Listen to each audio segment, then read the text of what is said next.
तिरोडा शहरात मागील 2 वर्षांपासून सुरू असलेल्या गटर लाईनच्या कामावर आता नागरिकांनी तीव्र नाराजी व्यक्त केली आहे। श्री द्वारकाधीश प्रायव्हेट कंपनीकडून सुरू असलेल्या या कामांमध्ये मोठ्या प्रमाणात निष्काळजीपणा होत असल्याचा आरोप नागरिकांनी केला आहे। पाण्याच्या पाईपलाईन तोडल्या जात असून अनेक घरांचे नळ कनेक्शनही नुकसानग्रस्त झाले आहेत। त्यामुळे नागरिकांना पाण्यासाठी भटकंती करावी लागत असल्याची परिस्थिती निर्माण झाली आहे।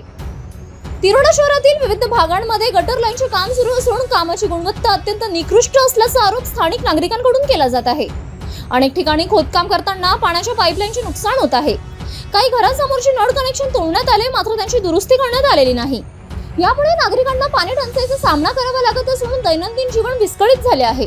महिलांना व नागरिकांना पाण्यासाठी इतर ठिकाणी भटकंती करावी लागत असल्याने संतापाचे वातावरण निर्माण झाले आहे। इतकेच नव्हे तर अनेक ठिकाणी काम पूर्ण झाल्यानंतर रस्त्यांची योग्य दुरुस्ती देखील करण्यात आलेली नाही। त्यामुळे रस्त्यांवर खड्डे निर्माण झाले असून वाहन चालक आणि नागरिकांना मोठा त्रास सहन करावा लागत आहे।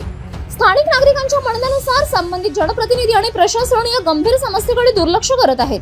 त्यामुळे संबंधित कंपनीवर त्वरित कारवाई करून निकृष्ट कामांची चौकशी करण्यात यावी आणि नागरिकांना या समस्येतून लवकरात लवकर दिलासा द्यावा अशी मागणी जोर धरू लागली आहे। दरम्यान प्रशासन या प्रकरणाकडे कितपत गांभीर्याने पाहते आणि संबंधित कंपनीवर कोणती कारवाई होते याकडे आता तिरोडा शहरवासियांचे लक्ष लागले आहे। Raj Dahat, awakening news live, Tiroda.